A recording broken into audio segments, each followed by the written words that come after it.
자, 시청자 한번 보세요. 처음에 우리 청와대 하명수사의 중심에는 지금 누가 있습니까? 조국 당시 민정수석이 있습니다. 유재수 감찰무마 청와대에서 중단됐잖아요. 그 중심에 또 누가 있습니까? 청와대 당시 조국 민정수석이 있습니다. 결국 다 조국이에요.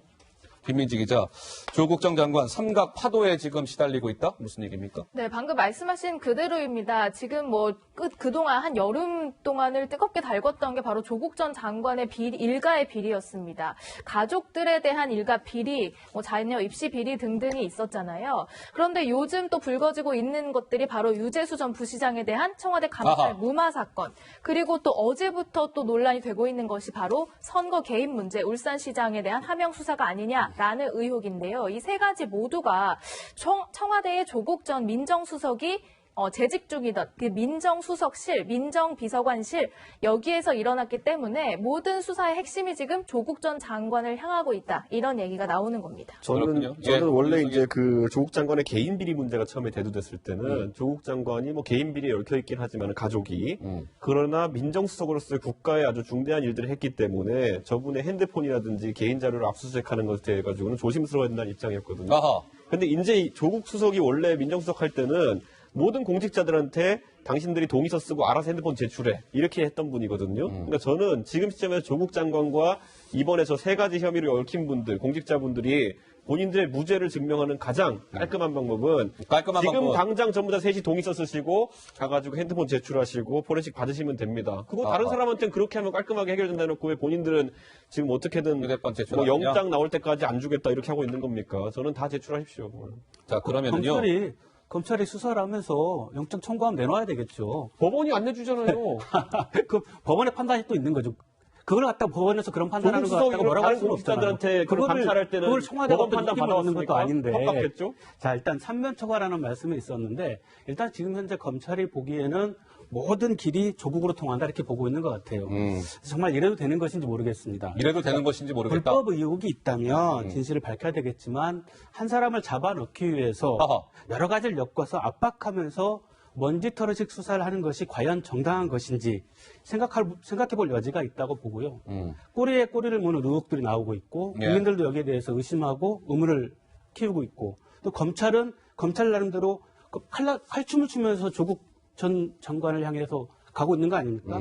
자, 민정수석이라는 자리가 그만큼 어려운 자리입니다. 그러니까 권력 그 자체인 청와대, 그 다음에 그 권력 중에 권력으로 자리라고 하는 게 민정수석실 아니겠습니까? 저는 차제에 이 민정수석실이 지고 있는 권력의 무게를 좀 분산시켜야 될 것 같아요. 힘을 좀 빼야 된다? 예.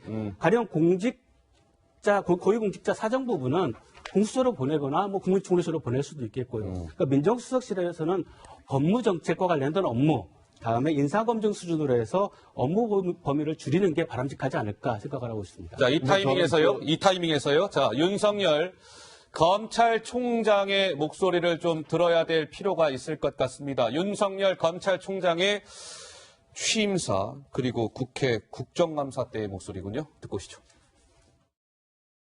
검찰에 요구되는 정치적 중립은 법 집행 권한이 국민으로부터 나온다는 헌법 정신을 실천할 때 이루어지는 것입니다.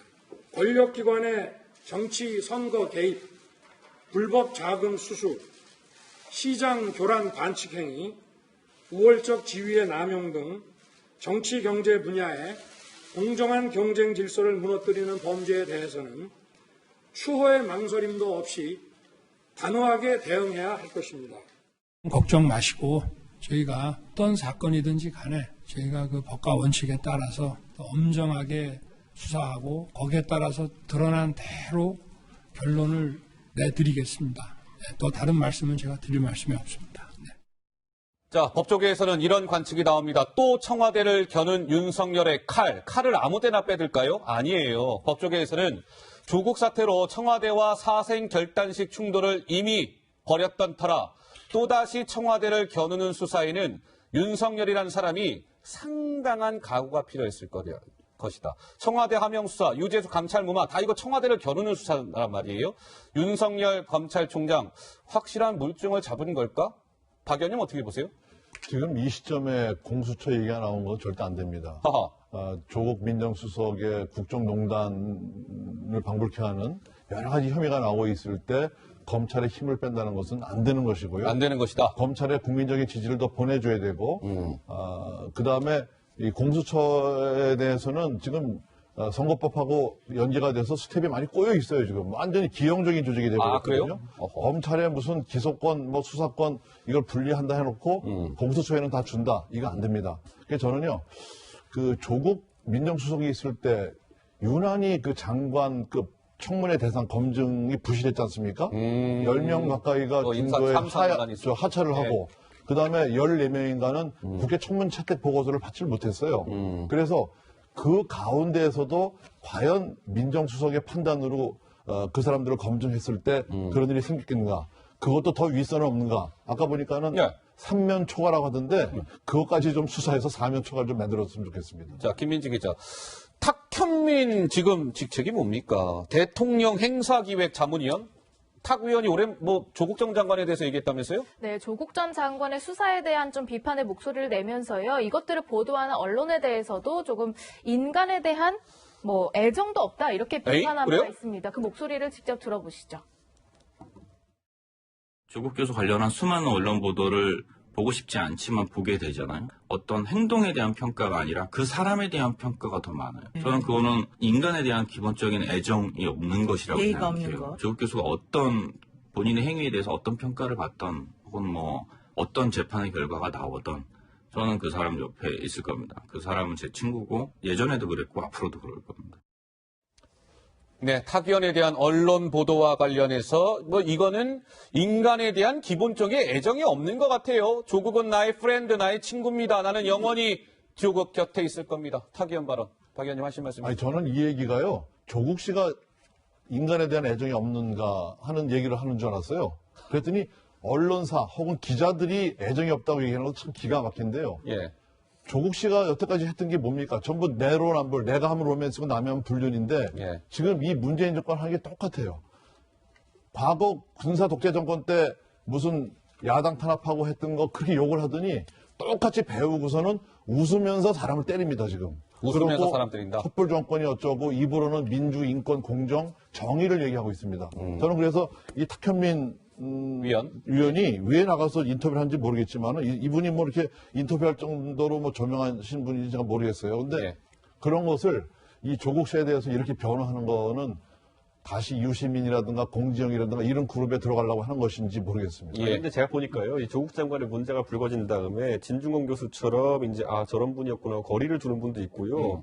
왜 얽혀 있는지 어떤 식으로 얽혀 있는지 모르겠지만 계속 옆에 있겠다는 분들이 있습니다. 유시민 장관 포함해가지고 뭐 탁현민 씨도 그런 생각이시라면은 뭐 문을 빌겠습니다. 그것은. 예, 알겠습니다. 김 탁현민 소장님. 씨가 어떤 생각인지 잘 모르겠어요. 그리고 기자들이 기사를 쓸 때 애정을 갖고 기사를 써야 되는지도 모르겠고 다만 이 사건 아까 잠깐 말씀드렸지만 이 사건을 대하는 문재인 정부의 태도가 중요하다고 보여집니다. 예. 그러니까 사실은 윤석열 검찰총장 임명 과정에서 여러 가지 내부적으로 몇 가지 우려가 있었던 건 사실이거든요.